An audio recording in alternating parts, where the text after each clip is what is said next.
कभी कमल पकड़ लेते हैं, कभी लालटेन पे चले जाते हैं, बस इनको कुर्सी चाहिए।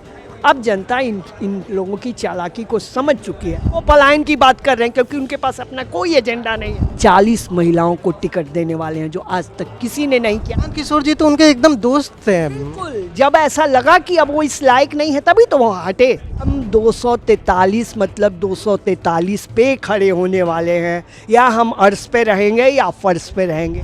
बीजेपी को एक लाइन में बोलना हो तो मैं बोलूँगी कि अगर धर्म से सब बदल जाता तो कुछ सोचना ही नहीं था।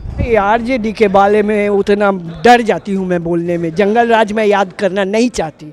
तो बिहार के पॉलिटिक्स में एक पार्टी जो उभर के निकल रहा है वो है जन स्वराज। आप इनके पोस्टर्स देखे होंगे, वीडियोस देखे होंगे, और इनका नेतृत्व करने वाले जो हैं वो है प्रशांत किशोर। तो 2014 में काफ़ी फेमस हुए थे, जिन्होंने मोदी जी को इस सरकार बनाने में मदद किया था, जिन्होंने प्रचार किया था मोदी जी के लिए। और आज वो 2025 में बिहार के पॉलिटिक्स में घुस चुके हैं और उनका पार्टी का नाम है जन स्वराज। बिहार में बदलाव चाहने वालों की संख्या आज सबसे ज्यादा है। अब वो चाहते हैं कुछ नया हो।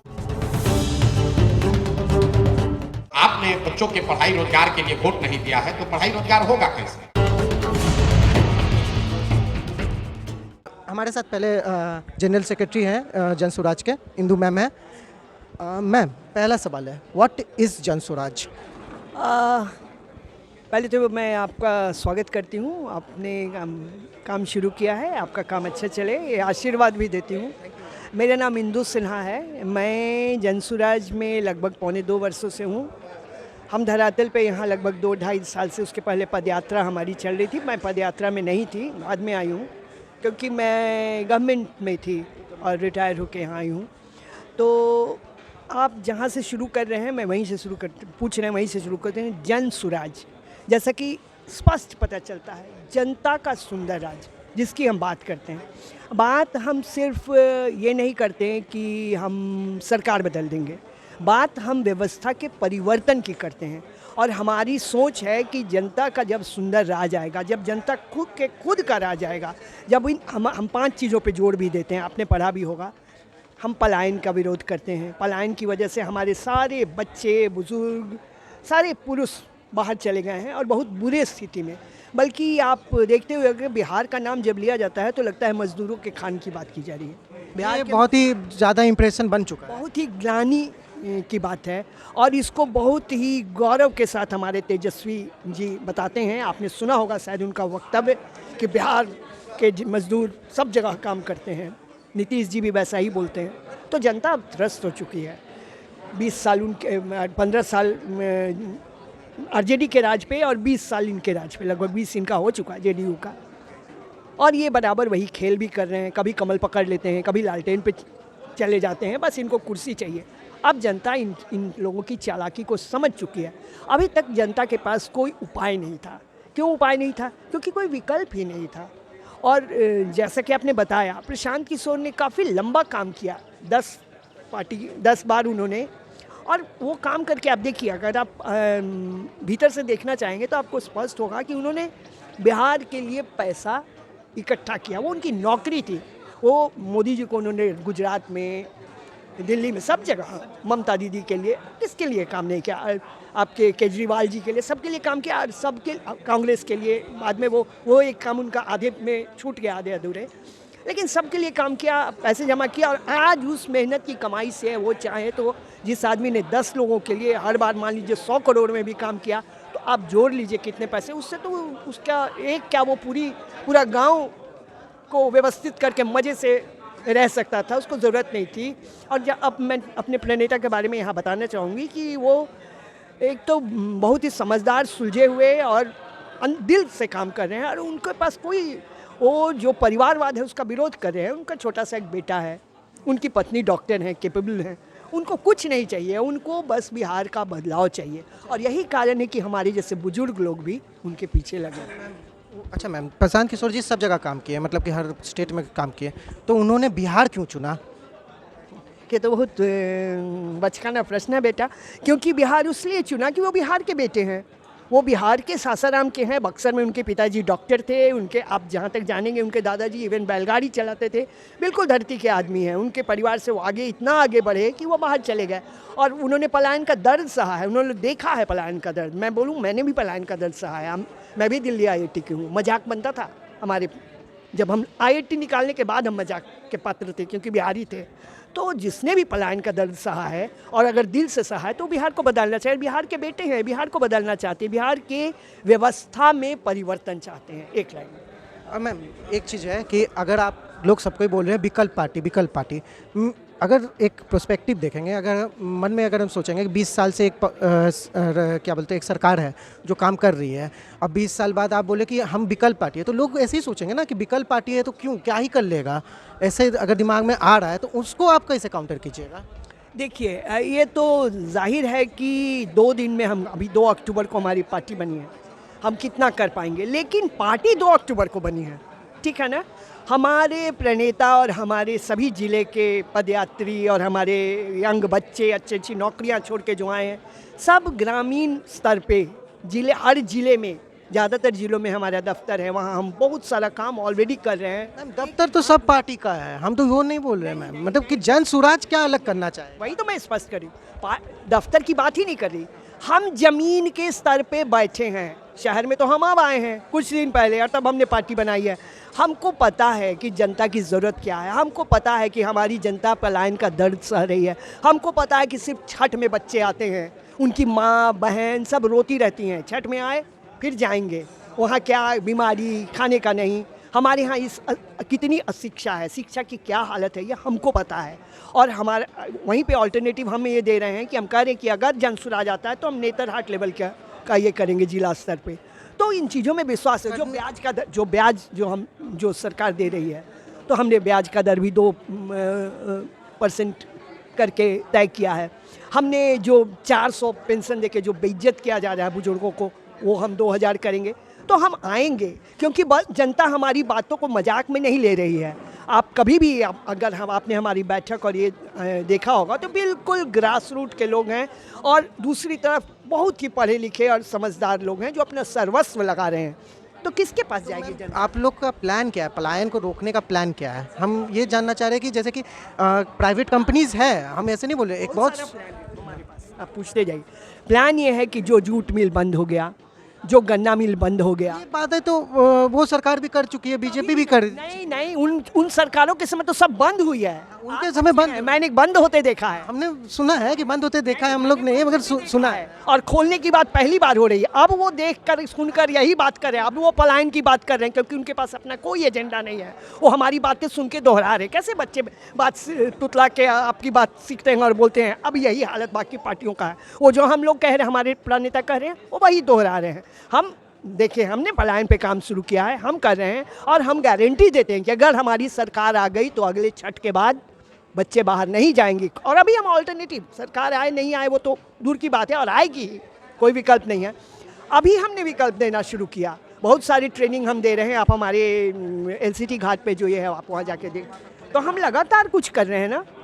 हम सिर्फ बयानबाजी नहीं कर रहे हैं, हाँ मछली खा के वो नहीं दिखा रहे हैं। हम अपने काम में लगे हुए हैं और कर रहे हैं और हर उम्र के लोग हैं और पूरे जज्बे के साथ लगे हैं। महिला विंग की मैं क्या बात करूं, भीड़ ही भीड़। हमने महिलाओं का गांधी बापू सभागार में जब किया था तो हमारे साथ ये स्थिति थी कि हमारी महिलाएं अटी नहीं थी, बाहर हम लोगों को संबोधन करना पड़ा था बहुत सारी महिलाओं को। तो हमारे साथ लोग हैं। मैम जैसे कि महिला एम्पावरमेंट को लेके, मतलब मेरा सोच है, आप भले आप बोलिए कि गलत है या नहीं, कि एक सिलाई मशीन वाला सोच हो गया है कि आप सिलाई मशीन पकड़ा रहे हैं तो एम्पावरमेंट हो गया, साइकिल पकड़ा रहे एम्पावरमेंट हो गया। आप लोग का क्या रणनीति है इसको लेके कि आप वुमेन एम्पावरमेंट के लिए क्या करेंगे? देखिए, कोई भी बदलाव, मैं महिला मुद्दे पे ही 40 सालों से काम कर रही हूँ। मैंने आपको बताया मैं IIT में थी, बिहार सरकार, भारत सरकार, सबके साथ मैं काम कर चुकी हूँ। कोई भी बदलाव घिसे पीटे से नहीं होता है, रेडिकल चेंज की जरूरत होती है। रेडिकल चेंज अगर मशीन से बदलाव होता तो अभी तक महिलाओं का बदलाव हो चुका होता बेटा जी। वही बात हम जिन लोगों के साथ काम करती थी, हमने कारपेंटर का काम से, जिस चीज़ों में घर में बावर्ची आपके पत्नी होगी और जब पैसा मिलेगा तो हम मर्द बावर्ची मिल जाएंगे। इन चीज़ों में हम बदलाव करेंगे, हम चीज़ों को बदल देंगे। हम इनकम जनरेशन के ऐसे ऐसे स्रोत रचेंगे जिससे महिलाएं सच में आगे बढ़ी। हम हमारी इतनी ही नई बात है, आज तक जो किसी पार्टी ने नहीं किया वो हमारी पार्टी कर रही है। हम 40 महिलाओं को टिकट देने वाले हैं, जो आज तक किसी ने नहीं किया। 40 महिलाओं को टिकट देंगे? बिल्कुल, वो हमारा तय है और शुरू से तय है, और हमारे उस तरह की महिलाएं हर जिले में काम कर रही हैं। अच्छा मैम, और सबसे इम्पोर्टेंट सवाल है, मतलब हम ऐसे बोले, कोई भी स्टेट का तरक्की उसका इन्वेस्टमेंट पे होता है, मतलब कि बाहर से कंपनी इन्वेस्ट करे तब जाके तरक्की दिखता है। बिहार में कुछ 50 सालों से कोई कंपनी क्यों नहीं आना चाहिए, इस पर आपका क्या राय है? ये तो तुम भी समझ रहे होगे, लेकिन फिर भी मैं स्पष्ट करना चाहती हूँ कि ऐसे जंगल राज में कोई नहीं आएगा जब तक नीतीश कुमार को तो सुशासन का सरकार में कहते थे शुरुआत हो चुकी होती। यदि प्रशांत किशोर जी तो उनके एकदम दोस्त थे। बिल्कुल, जब ऐसा लगा कि अब वो इस लायक नहीं है तभी तो वो हटे, तभी हटे ना। वो लायक थे, मैं बिल्कुल ये नहीं कह रही कि उन्होंने काम नहीं, उन्होंने कुछ किया भी है, लेकिन अब उनकी ये स्थिति मानसिक और शारीरिक कोई भी ऐसी नहीं बची। वो हर रोज़ एक नया नाटक करते हैं। आप मीडिया वाले ज़्यादा मेरे से ज़्यादा बेहतर वाकिफ़ हैं, तो उन चीज़ों को क्यों बार बार निकालना, उन पे बात नहीं है। जब सुशासन आएगा, और तभी सुशासन आएगा जब जनसुराज आएगा। जनसुराज जब आएगा माहौल बदल जाएगा, ये मैं बिल्कुल इत्मीनान से। सुशासन से याद है मैम, लॉ एंड ऑर्डर के लिए काफ़ी ऐसे अभी जस्ट ही हुआ है, होली के समय बहुत सारा, मतलब पुलिस को ही मारा गया है। इस पर लॉ एंड ऑर्डर के नज़र से आपको क्या लग रहा है कि 2005 के बाद जो लॉ एंड ऑर्डर चेंज हुआ वो 2025 आते आते तक के हाथ से निकल गया है? बिल्कुल ही निकल चुका है। अब तो हर समय उल्टा होता है, हर समय कुछ आपको देखने को मिलता है।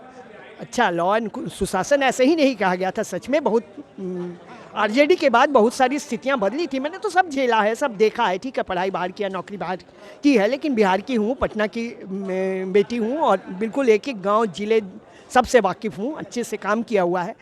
देखते देखते हमारे बदला है ना, और नहीं बदलता अगर ये सही है। पर अब तो ऐसी स्थिति है कि जब तक जनता को इनसे फुर्सत नहीं मिलेगा, बिहार पतल के गर्त में चला जाएगा।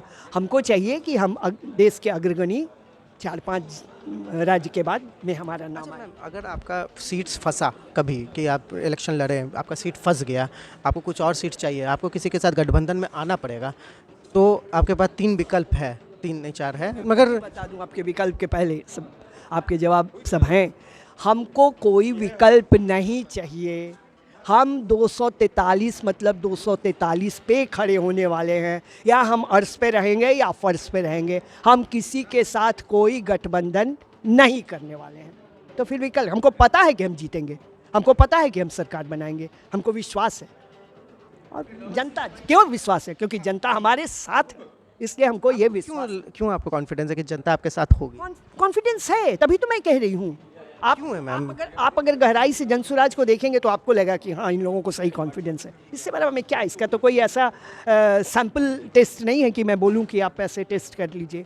हमको विश्वास है, तो कुछ सोच के विश्वास है। हम जनता के साथ, हम ग्रास रूट पे काम कर रहे हैं, हम हर लेवल पे लगे हुए हैं, हमारे लोग लगे हुए हैं, हमारे प्रबुद्ध लोग भी पसंद करते हैं, हमारे ग्रास रूट के लोग भी पसंद करते हैं, हमारे साथ अल्पसंख्यक भी हैं, हमारे साथ लालू जी के भाई भी निकल के आ रहे हैं। तो और किसकी सरकार बनेगी? तो जाहिर है कि हमारी सरकार बनेगी, और तब मैं आपसे बुलाऊंगी बात करने। अरे मैम, जरूर आएंगे हम लोग तो मैम। और हमारा सेगमेंट इसी बात पर ख़त्म होता है कि हम लोग का हर एक चीज़ में कि मतलब कोई भी चीज़ को एक लाइन में कैसे डिफाइन कीजिएगा।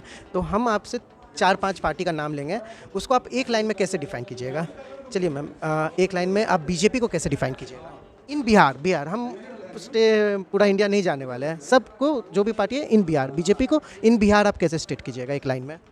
बीजेपी को एक लाइन में बोलना हो तो मैं बोलूँगी कि अगर धर्म से सब बदल जाता तो कुछ सोचना ही नहीं था। अच्छा, और कांग्रेस को?